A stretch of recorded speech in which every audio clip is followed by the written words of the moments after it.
We want a peaceful Thanksgiving with Melanie's family. Maybe you could skip this one. I stared at the screen and typed a single word. Enjoy. My name is Cassandra Miller, 32. The reliable daughter. At least that's the part I used to play.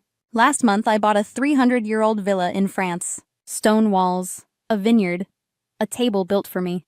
This year I won't beg for space at their table. I'll host. Candles lit, doors open, guests I choose. They don't know invitations already crossed the Atlantic. They don't know their empty chair will echo. Before we dive in, tell me where you're watching from. Hit like and subscribe if family drama finds you too. They asked for peace. I answered with a plane ticket and a new table.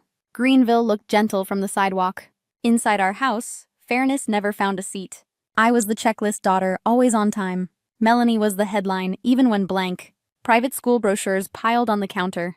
My backpack carried secondhand books and receipts. They called her gifted after skipped classes. They called me capable while I cracked. At 16, she got a red convertible. I walked to work saving for bus passes. Mom said, "Cassie, your sister needs more support. You're so independent. You always figure it out."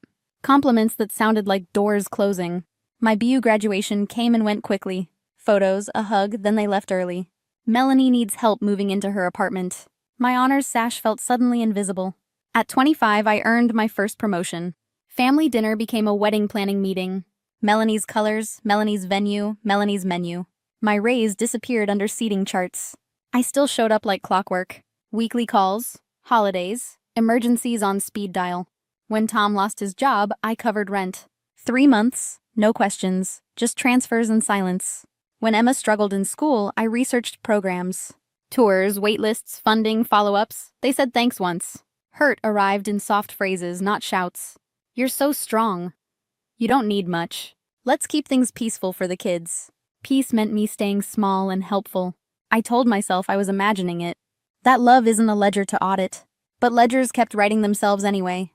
Receipts of attention, invoices of approval. Every celebration tilted toward my sister's orbit. I learned to clap from the shadows. Dr. Warner asked, "What if you prioritized yourself?" I laughed too quickly, then couldn't answer. I wasn't built for center stage. I was built for overflow seating. Still, the ache kept spelling my name. Reliable had become another word for expendable. Family meant my effort, their spotlight, our silence. I wasn't unwelcome at their table. I was optional by design. I reread the text, then opened my calendar. Dr. Warner's question kept ringing like a timer. What if I prioritized myself without apology? At Nexus, I'd climbed one rung at a time. Late prototypes, ugly drafts, clean launches, measured results. 10 years, then EVP of product. Options vesting steadily. Security, finally. Enough to fund a different story. France wasn't a whim. It was a promise. A semester abroad had written it in me. I had waited, saved, learned, and looked. Last month, I bought the villa I couldn't forget. Dordogne vines curled like cursive around the hill. Stone beams, thick walls, a hearth big as memory. 5 bedrooms, a guest cottage, a terrace for Dawn. If I couldn't get a seat, I'd set one. If I couldn't change them, I'd change the room. Thanksgiving in France sounded like rebellion with candles. I started a list with careful hands. Aunt Eleanor first, my compass with a soft laugh. She listened, then said, "I'm proud of you." Jordan and Sophia answered on the first ring. "French Thanksgiving? We're in," Sophia sang through traffic. Uncle David and Aunt Patricia said yes immediately. Madison and Leah squealed about attic bedrooms. Uncle Michael and James promised to curate wines. Plane tickets purchased. Time off approved. Luggage appearing in hallways. I felt a table forming around my name. Logistics became my love language for a week. I hired a local property manager, Murray. Extra linens delivered, cribs rented, pantry stocked. A van booked for airport runs and markets. Menus mapped. Turkey, tartiflette, a berry cranberry sauce, stuffing with baguette and thyme from the garden, pumpkin pie beside a dark glossy tarte tatin. American gratitude, French butter, everybody fed. I messaged the village butcher, clumsy French and hope. He reserved a farm turkey like a secret. The baker promised golden loaves by sunrise. The cheesemonger whispered, walnut liqueur with dessert. At night, I paced my Boston balcony. I drafted place cards with names that saw me. Not titles, not roles, just people who stayed. My phone stayed quiet from my parents' side. Quiet used to mean failure. Now it meant oxygen. Enjoy had opened a door inside me. Not spite, direction, not rage, design. I wasn't fleeing, I was inviting. Not away from them, toward myself. If you've been through this, you're not alone. Sometimes the bravest no becomes a better yes. Sometimes you stop auditioning and book your own stage. I pressed send on the final itinerary. Flights, rooms, menus, a schedule with breathing room. When the confirmations chimed, the apartment felt larger. I pictured candles reflecting in everyone's glasses, laughter rising where apologies used to drown. A new tradition stitching itself without permission. Across an ocean, my seat was waiting, and others were choosing it. Tom texted, "Can we talk?" I called back. "Your parents want us to host Thanksgiving," he said. "Something feels off. Are you doing something else?" "I am," I said. "Thanksgiving in France." Silence, then relief through a laugh. "Could we come? The kids would love it." "I'll think about it," I said. That night, I asked Dr. Warner, "Am I importing old patterns to my table?" "Who sets the rules in France?" she asked. "I do," I said. "Then invite with boundaries. Name them." I called Tom. "You're welcome, with conditions. My space, my schedule, no triangulating through my parents." "We understand," he said. The villa began filling like a lung. Aunt Eleanor first, laugh familiar. Jordan and Sophia with pastries and stories. David and Patricia with Madison and Leah. Michael and James with wines labeled like treasure. At dusk, tires whispered over gravel. Melanie stepped out, unreadable in vineyard light. Emma and Jack sprinted, "Aunt Cassie!" echoing stone. Tom lifted the trunk, grateful eyes, no theater. "Welcome to Villa Cassandra," I said. "It's beautiful," Melanie breathed. "Thanks for including us." Rooms settled. The kitchen hummed awake. Candles lined the farmhouse table. For once, no rankings, no assigned worth. Just names, chairs, equal silverware. Thanksgiving morning rose crisp and merciful. James fetched bread. Extra croissants appeared. Eleanor staged breakfast like a conductor. We split tasks without size. Turkey brined with time and patience. At noon, phones buzzed across the house. "David, are you hosting?" From Mom. "Jordan, where are you?" Melanie isn't answering. "Eleanor, have you heard from Cassandra?" "Tell them?" Sophia asked softly. "After dinner," I said. "Today is ours." Melanie lingered in the doorway. "I should have told them," she admitted. "I didn't know how without exploding things." "You don't owe an explanation," I said. "Not for choosing peace that includes you." "When did you get so strong?" "When I stopped auditioning," I said. Sunset gilded the vines. We sat every seat chosen, none inherited. Then Mom's name lit Melanie's screen. She answered on speaker. "Melanie, where are you? We're waiting." "We're in France, Mom," she said gently. "At Cassandra's villa. We're together." A pause crossed an ocean. "I don't understand. Cassandra is in Boston." "No," I called from the table's head. "I'm here. In my home, with our family." "The whole family?" she whispered. "Everyone who chose to come," I said. "You asked for a peaceful Thanksgiving." We looked at the warm faces. "That's exactly what we're having." She hung up. Calls cascaded, unanswered. We passed bread. Laughter returned like tide. Their table subtracted me for peace. Mine multiplied us and delivered it. The party softened to embers and low songs. Then my phone lit again. "Dad." I stepped onto the terrace and answered. "Cassandra, where is everyone?" he demanded. "Your mother is devastated. We planned Thanksgiving. You kidnapped the family." "I invited them," I said evenly. "They chose to come." "That villa stunt is cruel," he snapped. "You knew we wanted peace." "You asked me to skip," I replied. "I honored that, with peace that includes me." "You've made this about you," he said. "It always becomes about Cassandra." "No," I said, watching vineyard shadows lengthen. "For 32 years, it was about Melanie. Tonight is balanced, not centered." He tried a softer angle. "Come home tomorrow. We'll talk privately." "We can talk Monday," I said. "On the phone. No ambushes, no guilt." "Your tone is disrespectful," he warned. "There are consequences for treating family this way." "Boundaries aren't disrespect," I answered. "They're conditions for relationship." The door opened behind me. Melanie stepped out, eyes steady. She mouthed, "Speaker?" I nodded and tapped.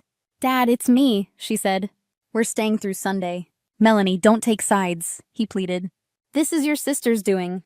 It's also your pattern," she said carefully. "I benefited from it. It wasn't fair." Silence widened between coasts of habit. I let it stand, unfilled. "Cassandra," he said finally, smaller. "What do you want from us?" "Listen," I said. "Ask about my life, then keep listening.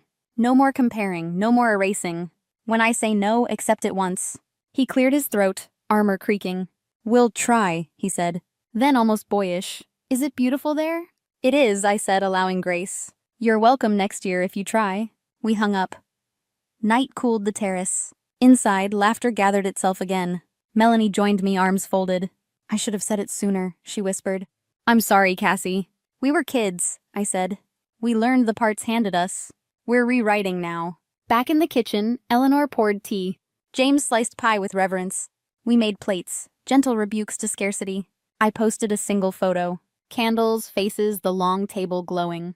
Caption, "Peace found us." Notifications bloomed, then quieted. I muted the world and listened to forks. If you've held your ground kindly, tell me in the comments below. If you're trying, you're not alone. We cleared dishes without choreography or size. Kids invented a game with napkin crowns. Adults debated wine regions cheerfully. No one managed anyone's feelings. Everyone managed their own. I stacked warm plates, breathing easy. My hands weren't shaking. My voice didn't need sharpening. Tomorrow would bring edges and debriefs. Tonight belonged to the table I made. They issued ultimatums. I answered with boundaries that held. Morning in Dordogne arrived like forgiveness with sun. We sent everyone off with hugs and leftovers. I walked the rows, boots brushing sleeping vines. Peace wasn't fireworks. It was breath that didn't hitch. It was a door that stayed closed when needed. Texts trickled in through the week. Photos, thanks, inside jokes. Melanie's message arrived last and simplest. "Second chances taste like your stuffing. Thank you." On Monday, my parents called together. They asked about work and actually waited. They didn't mention Melanie first or redirect. Dr. Warner asked what I wanted next. "Consistency," I said. "Questions without comparison. Respect when I say no, without backlash. Holidays that don't cost me myself." Weeks found a rhythm that didn't scrape. Calls balanced. Blame stopped fishing for bites. I mailed invitations early for next Thanksgiving. Villa Cassandra. Same table, same rules. Open hearts. My parents RSVP'd with humility, not entitlement. They arrived quieter the next year. Mom stood in the kitchen, eyes damp. "This is extraordinary, Cassandra," she said. "I'm proud of you." We passed dishes like we passed responsibility. Fairly. We laughed without scanning for approval first. Melanie met my eyes and didn't look away. Old roles loosened like ribbon after gifts. Here's what I learned building a new tradition. Strength isn't a reason to be punished. Generosity needs gates, or it becomes a flood. Love without respect is a leash, not love. Boundaries aren't walls. They're doors with a chosen key. If this touched something sore, tell me below. Have you ever built your own table like this?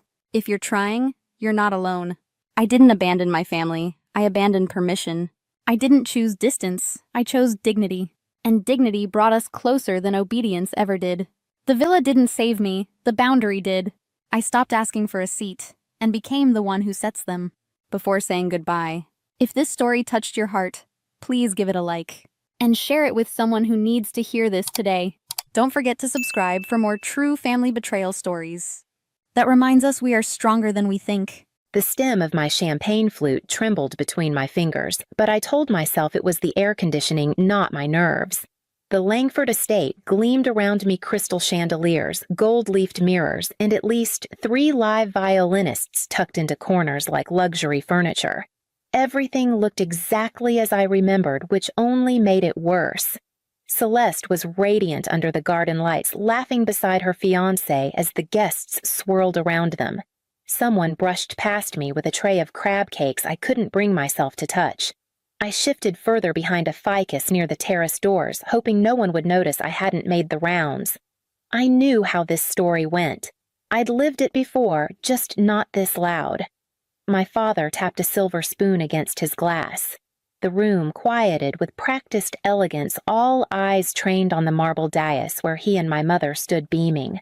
I stepped back, just enough to see but not be seen. "We're so proud to announce," my father began, voice smooth and commanding, "that Celeste and Nathan will be receiving a small engagement gift to start their lives together." He paused for effect. A contribution of $1.5 million toward their first home. Gasps, then polite applause. My heart dipped, then steadied. Of course. It wasn't the amount that stung, it was the ease with which it was given, as if she'd simply earned it by existing correctly. But then he turned his gaze across the room, landing on me like a spotlight. "Of course," he said, chuckling as though letting the audience in on a private joke we wish we could give equally to both daughters. But, well, not everyone chooses a path worth investing in. A few guests laughed unsure. Others looked down. The champagne in my glass tilted.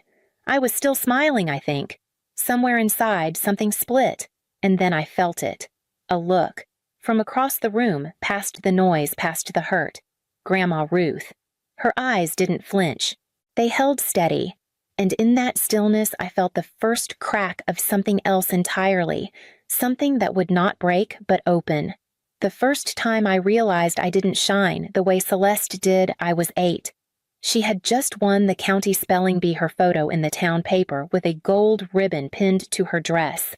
That same week, my watercolor of the backyard roses was selected for display at the elementary school office.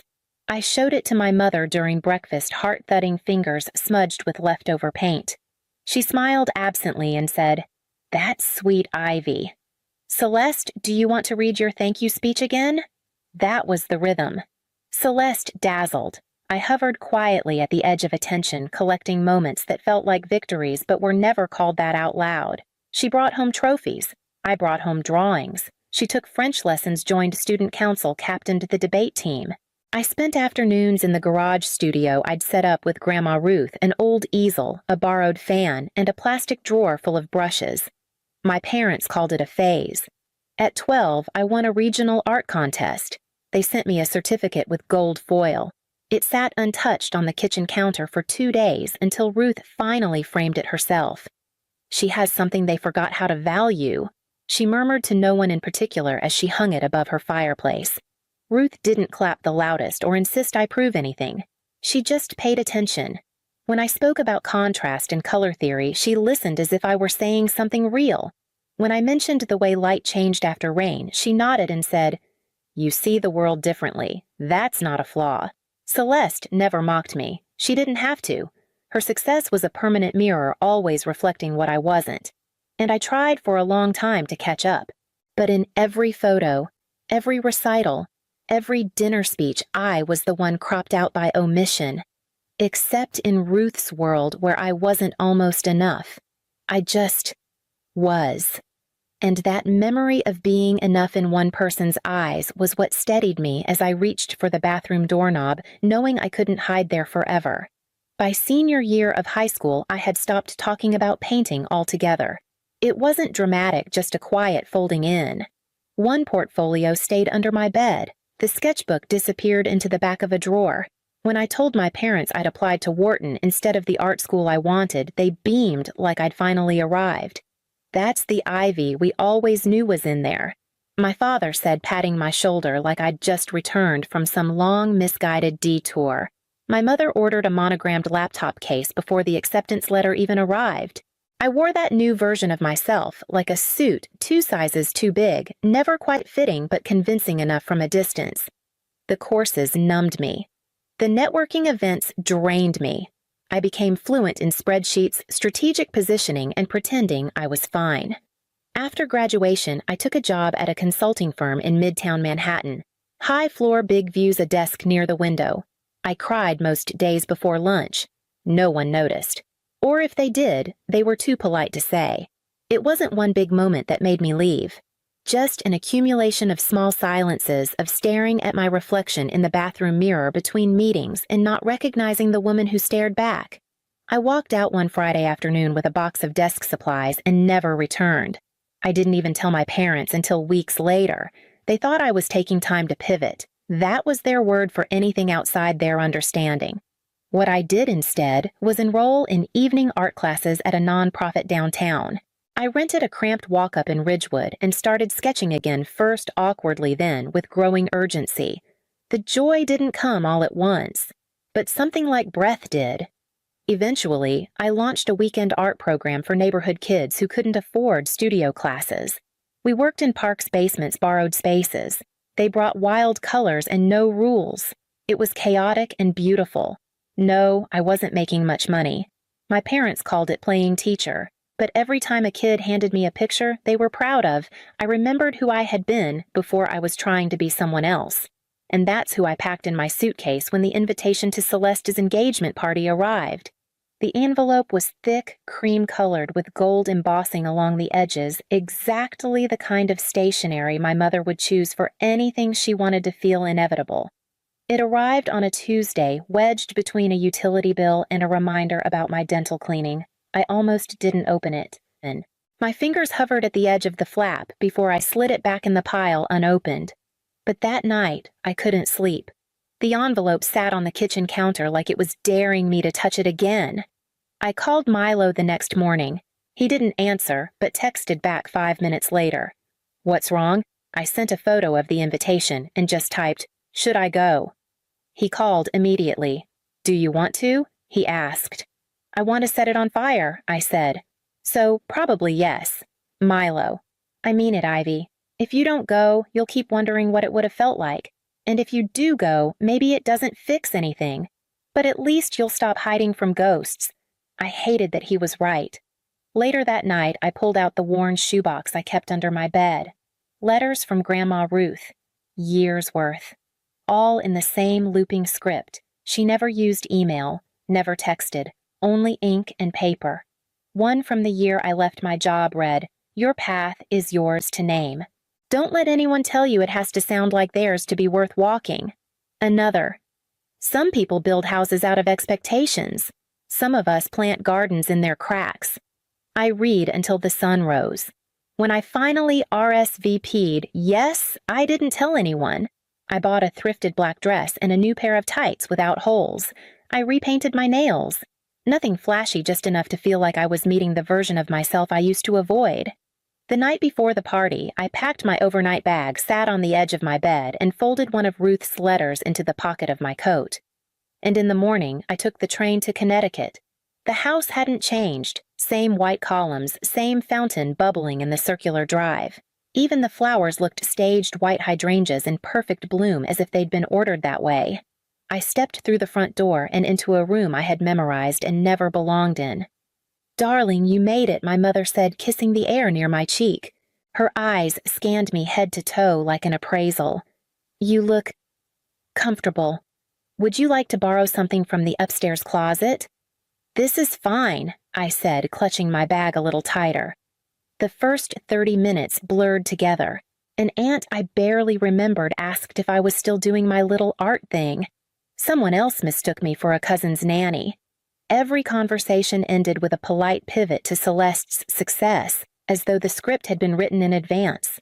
I found a place near the corner of the ballroom beneath a sconce that didn't flicker. I watched Celeste float across the room like she was made of light, every movement graceful, every compliment deflected with practiced humility. She saw me once and waved. I waved back, unsure if she would come over. She didn't. My father tapped his glass. The room hushed. "We're honored to welcome you tonight," he began, arm looped around my mother's waist, "and thrilled to celebrate this remarkable young couple." He looked at Celeste, then Nathan, her fiancé. "As a small gesture to support their next chapter, Victoria and I are gifting them $1.5 million toward their first home." Applause. Laughter. The kind that signals money isn't money anymore, just punctuation. Then he turned to me. "We'd love to give equally to all our children," he said, voice smooth. "But not everyone chooses a path worth investing in." Some guests laughed, others glanced away. I didn't feel the glass slip from my hand. I didn't feel the sting until I saw the small cut on my palm from the broken stem. A server rushed over. I mumbled something and walked no-floated down the hall until I found the nearest bathroom and closed the door behind me. I locked it, and for the first time in years, I let myself fall apart. A soft knock pulled me out of the spiral. "Ivy, it's Grandma Ruth." I pressed my palms against the marble counter, wiped my face as best I could, and cracked the door open. She stepped inside, slowly closing it behind her. Her eyes scanned me the way they always had, not for flaws, but for truth. She took my hand, and we sat together on the velvet bench by the window. Neither of us spoke for a moment. "Your father," she said finally, "has always confused cruelty with clarity." I tried to smile. It collapsed halfway. I thought I could take it. I thought I was past needing anything from him, I said. But I guess I'm not. You're not the one who should be ashamed, she said, squeezing my fingers. They're just too proud to admit they've only ever known how to love what reflects them.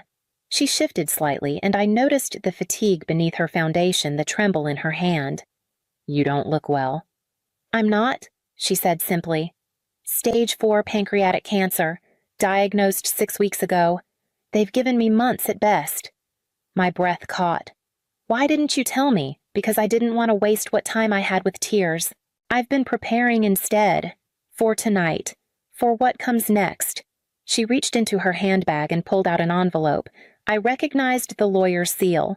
Your grandfather left more to me than anyone realized. Investments, property, assets your father assumed were part of the trust. I kept them separate. Quiet.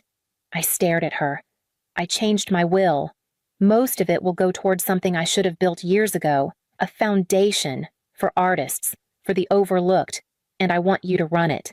I shook my head. They'll hate it. They'll hate me. Let them, she said, her voice firmer than it had been all night. Tonight I'm going to make an announcement.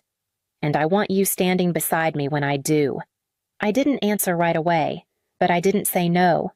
She stood slowly offering her hand. Shall we? She said. And together we stepped back into the noise. The ballroom had returned to its polished hum. Laughter floated over string music. Plates clinked. My father held court near the champagne fountain, Celeste beaming at his side. No one noticed as Grandma Ruth stepped onto the small platform where the string quartet had been playing earlier. But the moment she spoke, the room shifted. If I may, she said gently but clearly, I'd like to offer a few words. Chatter tapered. Eyes turned. As the matriarch of this family, I've had the privilege of watching both my grandchildren grow. You've heard enough tonight about business deals and polished resumes. Now let me tell you about something different. She found me in the crowd. My granddaughter Ivy has built a community art program in Brooklyn that reaches children who otherwise might never hold a paintbrush. She teaches them to see beauty where others overlook, to find voice where others have been silenced. The room was still. She's done this without applause, without resources, and without recognition. Until now. My father took a step forward, but Grandma Ruth didn't flinch. I'm proud to announce the formation of the Ruth Langford Foundation for Creative Access with an initial endowment of $15 million. Ivy will serve as director. The foundation will support arts education across underserved communities in New York. A few gasps, a few wide eyes. My mother's glass hovered midair, and because legacy, Ruth added, should be measured not in status, but in impact. She stepped down without waiting for applause, took my arm as though nothing extraordinary had happened, and walked with me into the silence. We slipped into the hallway, away from the stares and whispers, Ruth leaning lightly on my arm. My heart was pounding, not with fear, but something sharper, like release. I've waited years to say that, she murmured. Before I could respond, Celeste appeared at the end of the hall. Her heels clicked softly as she approached, her expression unreadable. For a moment, I braced for more of the same, another defense of the family image, another reminder of my place. But when she stopped in front of me, her voice was quiet. That was incredible. I nodded cautiously. She hesitated, then added, I'm sorry, for what Dad said, for what I didn't. I looked at her. You didn't have to. I did, she said. I've known for a long time. I just never knew how to say it without breaking something. There was a tremble in her voice, one I didn't recognize. I wanted to be a writer, she said, in high school. I wrote stories, weird ones. No plot, just people thinking too much. I blinked, but they told me it wasn't serious, that I should aim higher. So I stopped. She shrugged like it was nothing, but her eyes said otherwise. Before I could speak, my mother's voice rang from the top of the stairs. Ivy, your father would like a word. In the study. Celeste glanced over her shoulder, then back at me. Be careful. I turned to Ruth. Her hand was already resting on my shoulder. We'll go together. The study looked exactly as I remembered, leather-bound books, no one read, mahogany desk, a painting of the estate above the fireplace, like it was some kind of inheritance in oil. My father stood behind the desk, arms crossed. My mother perched on the edge of the settee, already wearing the look she reserved for difficult clients and family embarrassments. "That was inappropriate," he said without greeting. "You blindsided us." Ruth didn't flinch. "You made a financial announcement about one grandchild. I made one about the other." "It's different," my mother snapped. 15 million. For finger paints and public schools, I stepped forward before I could second-guess myself. "It's not finger paints," I said. "It's a legitimate program that changes lives, something I built from nothing. Something that matters." My father narrowed his eyes. "This is family money." "No," Ruth said calmly. "It's my money. And the foundation has already been established. The trust is irrevocable. You're welcome to challenge it, but I suspect the headlines would not flatter your legacy." The silence crackled. My mother stood abruptly. "You don't understand how these decisions affect the family." "I do," I said. "I've just stopped pretending they don't affect me." Ruth placed her hand on my back, steadying. "We're finished here." As we turned to leave, I felt the weight lift, not because they changed, but because I no longer needed them to. And for the first time in my life, I walked out of that room without leaving myself behind. The loft still smelled like fresh paint and sawdust. Light poured through the tall windows, casting wide shadows across the studio floors. Children laughed in the next room, their voices echoing through the gallery space where we'd just finished hanging a new round of student work. It had been 8 months since the night of the party. The foundation now served over 100 kids a week across 5 boroughs. We had 3 teaching artists, a part-time counselor, and thanks to Milo, an admin system that actually worked. Celeste came by every Thursday. She helped with grant research, brought snacks, even sat with the younger ones during art time. Once, after a particularly messy session, she looked at her paint-smeared hands and said, "I haven't felt this free in years." Ruth couldn't come often anymore. The treatments were hard, and the walks from her apartment left her breathless. But she still called, still wanted updates, still made every decision count. Last week, she asked me to paint her. I did, slowly, carefully, one brushstroke a day. Her sitting in her garden chair wrapped in her favorite blue cardigan surrounded by roses. Her face was sharp and soft all at once, just like she'd always been. Today, I hung the finished piece in the front entryway of the foundation. Below it, I wrote the words she once told me in a whisper and never took back. "Sometimes what saves you doesn't come wrapped in love, but in clarity." I stood there for a long time watching her watch over us and felt something settle in my chest, not pride, not relief, but something quieter. A peace that had taken a lifetime to name. The call came through just as I stepped out of the hospital locker room, still in my scrubs, my hair damp with sweat from the night shift. Geneva's voice was on speaker, warm and clipped like always. Then Marius cut in. My father never lingered on niceties. "Flights are $1, $800 each," he said. "If you can't afford it, stay behind." I didn't argue. I didn't ask who had already bought theirs, or if anyone thought to include me. I just nodded like I was part of the conversation, even though I wasn't. I said okay and smiled faintly, the kind of smile that lets everyone off the hook. It didn't sting, at least not more than usual. I already knew the plan, Maui, for 8 days. Rhea, Jasper, my parents, business class. Geneva had dropped hints about it for months. God knows we all deserve a break, but never once asked if I could come, only if I could pitch in for extras. I was the extra. I walked down to the parking garage, shoes squeaking against the concrete. That's when my phone buzzed again. An alert from my credit card app. A new charge had gone through 4 business class tickets. $7, $200 total. My name wasn't on the passenger list.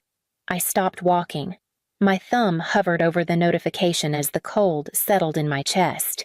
Caleb Kingston, Jasper Kingston, Geneva Harrow, Marius Harrow, no Celine. They had used my card. Again. I opened the banking app, tapped Dispute All, and locked the account without hesitation. My phone vibrated once more. A message from Rhea. "Why is nothing paid for we're at check-in?" I stared at the text, then typed what you said. I stayed behind. I hit send and slid my phone into my pocket. Then I booked a room in Port Townsend 2 hours north overlooking the bay. Warmer, quieter, not Maui, but mine. The next morning there was a knock at my apartment door. They always said it like a shared truth. It's been a rough year for everyone. Everyone. As if I was included in that circle. As if I hadn't worked 3 back-to-back night shifts last April just to loan Rhea and Jasper $2,500 when Jasper's second startup collapsed. As if I hadn't paid Dad's ER deductible out of pocket when he collapsed in the backyard and refused to go to urgent care because the copay wasn't worth it. I'd sent the payment directly to the hospital. No one ever mentioned it again. I lived in a 1-bedroom apartment above a laundromat with a leaky window and no dishwasher. I cooked in bulk froze meals, brought leftovers to work. My idea of a splurge was new compression socks and takeout once a month. But I was the dependable one, the nurse, the one without kids or a mortgage or a husband to run things by, which meant I was always the first they thought of when a bill came due. They said we needed a break. We deserved to fly business class this time. We had earned it.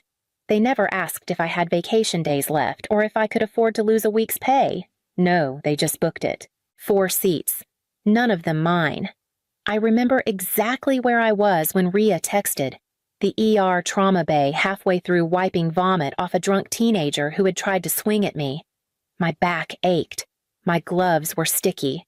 Then came the message, "Family trip, baby." I stared at the screen, every bubble of color making me feel smaller. I replied, "You said I should stay." So I did. No one responded. That night, I clocked out, walked to the bus stop, and stood in the cold, waiting for the last route of the night. I didn't cry. I didn't fume. I just felt hollow. Like all the years of showing up had collapsed inward. Like I had become a building emptied out in silence. The next morning, the knock came again, harder this time. The knock came at 9:06 a.m., sharp, steady, familiar.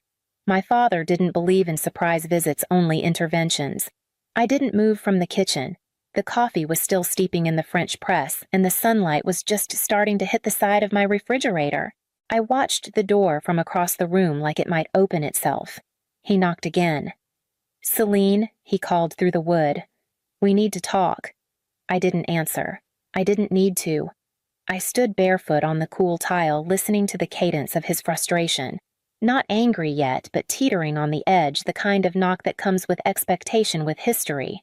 He wasn't used to being ignored. I checked the clock.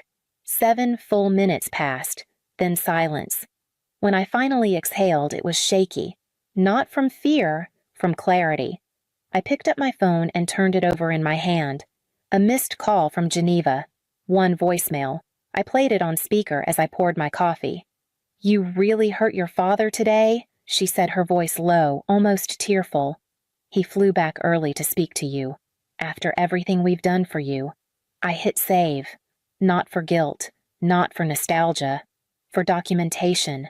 I had spent years convincing myself it was love, that what I gave was reciprocated, that the silence in return meant gratitude, not neglect. But there it was, as clean as ink on a check. "After everything we've done for you." Not a question. A charge. I filed the message under a new folder on my phone. Boundary evidence. Later that evening, I opened my notes app and typed out every major instance I could remember. Every loan. Every time they forgot to pay me back. Every time I canceled a plan to accommodate theirs. And every time I swallowed the cost like it was just part of being a daughter. By the end of it, I had a list. Long, quiet, precise.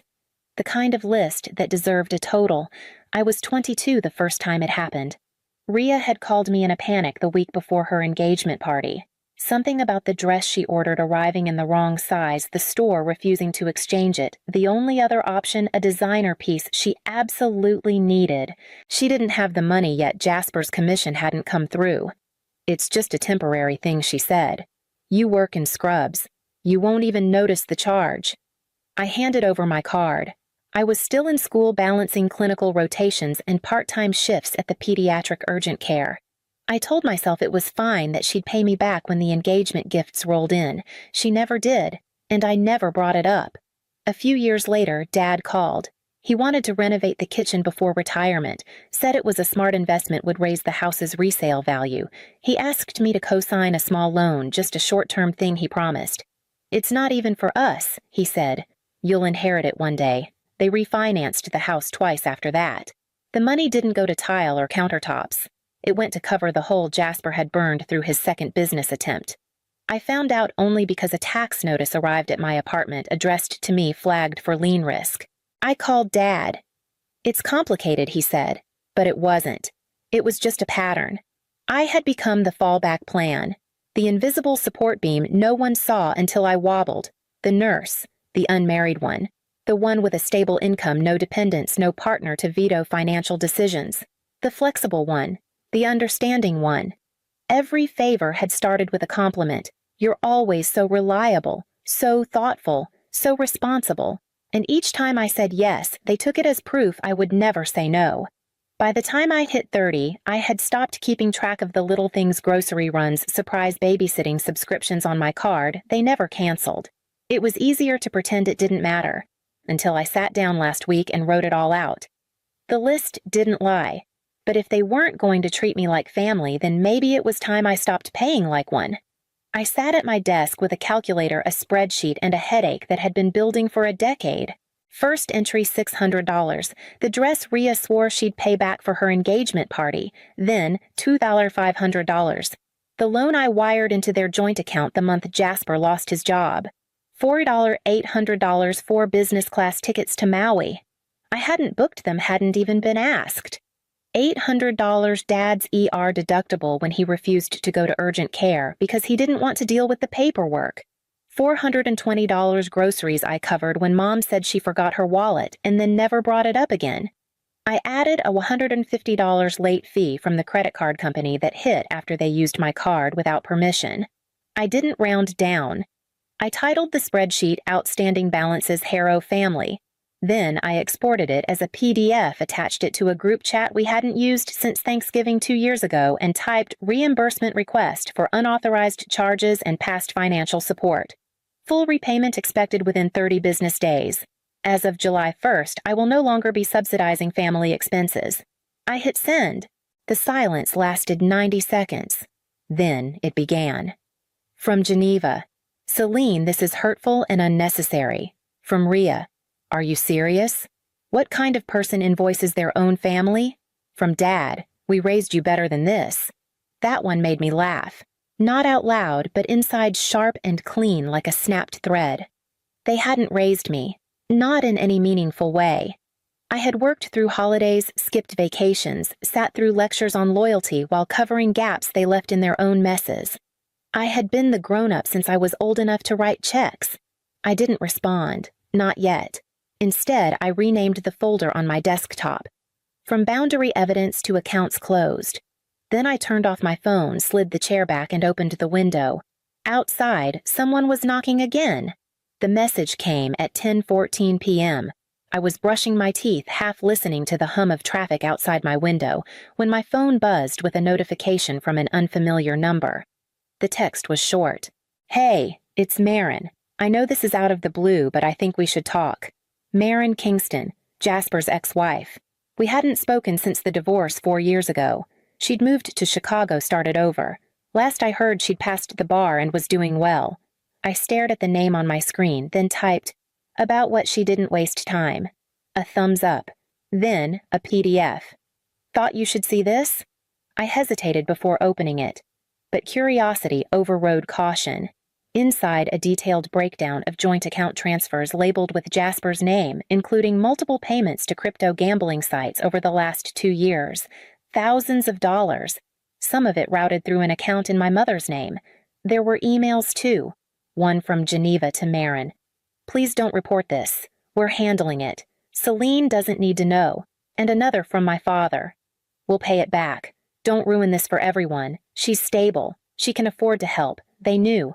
They knew everything. The vacations, the sudden renovations, the emergencies. They weren't just bad timing. They were cover. I hadn't just been subsidizing them. I had been laundering their panic, cloaking their recklessness in the illusion of my stability. I messaged Marin back. "Why now? Why tell me this?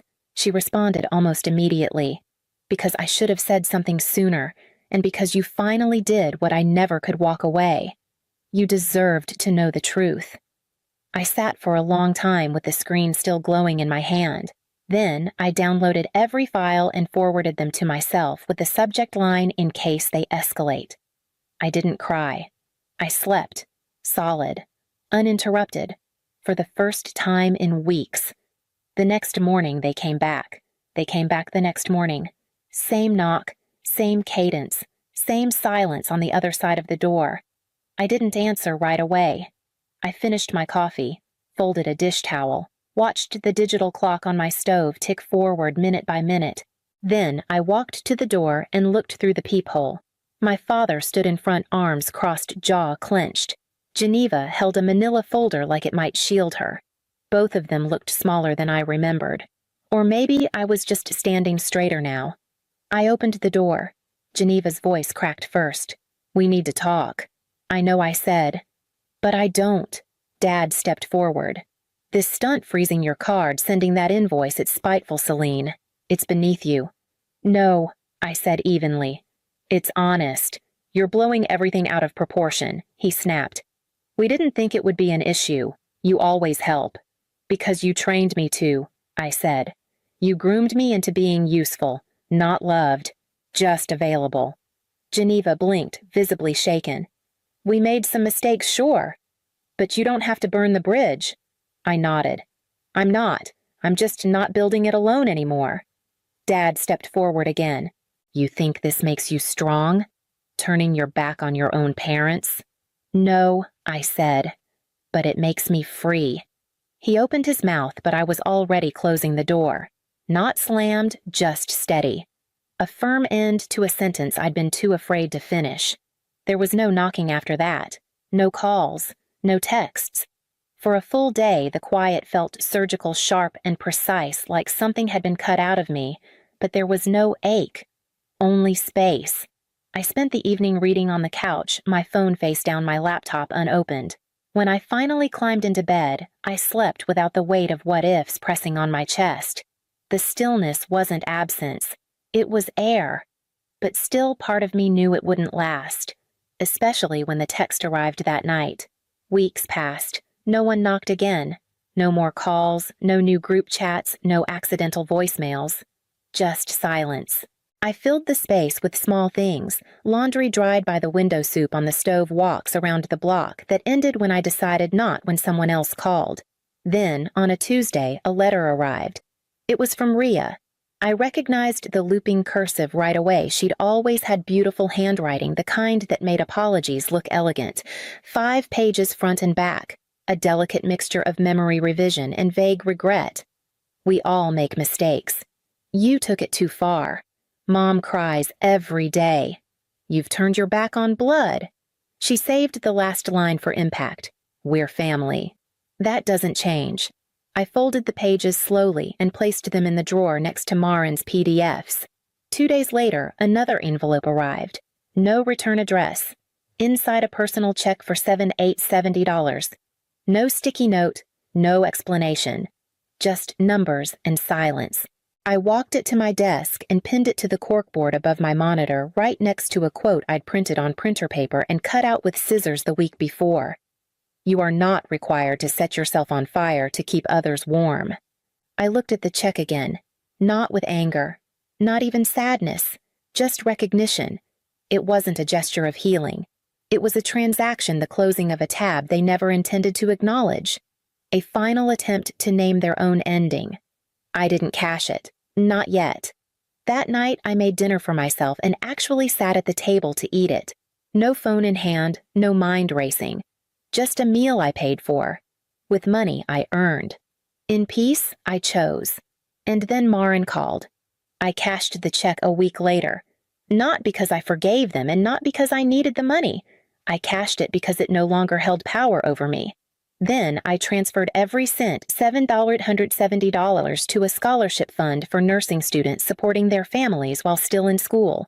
Someone out there was in the same place I had been. She deserved better. That same week, I met Damon. He worked in dietary at the hospital, soft-spoken with quick eyes and a voice that didn't try to fill silence. He asked thoughtful questions and listened to the answers. On our third conversation, he asked if I liked hiking. I told him I hadn't been in years. "Want to go this weekend?" he said. And I said yes without checking my bank account, without thinking of who might need me or what I might miss if I finally chose something for myself. We walked along a trail in the Cascades, the sun warm but not overbearing. At the summit, I told him everything: the card, the invoices, the silence I'd mistaken for peace. He didn't look away. He didn't pity me. "I'm proud of you," he said. It was the first time someone had said that and meant me not what I could offer. Damon never made me earn his affection. He offered it like it was the easiest thing in the world, like love didn't need repayment. Later that night, as we stood on my porch watching the sky shift from rose to slate, I realized I no longer flinched when good things happened. And then I opened the last envelope. 6 months later, I saw her. It wasn't planned.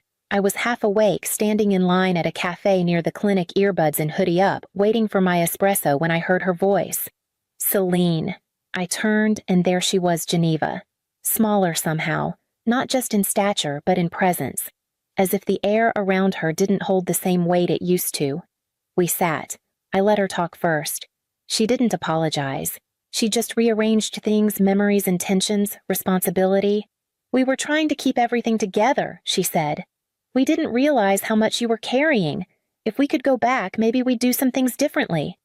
I listened without reacting. I didn't offer comfort. I didn't fill in her pauses. When she finally asked, "Do you hate us now?" I shook my head. "No," I said. "But I don't owe you anything." Her eyes welled, but she didn't cry. She reached into her bag and handed me an envelope. Then she stood up. "I hope you come back to us someday," she said. "I already did," I replied. "To tell you I'm not coming back." She left. I didn't open the envelope right away. I walked home. The wind was sharp but clear. When I reached my building, I took the stairs. At the top, I pulled out my key. Still mine. Still in my pocket. I unlocked the door and stepped inside. Then I closed it behind me gently, deliberately, and this time the lock clicked for me.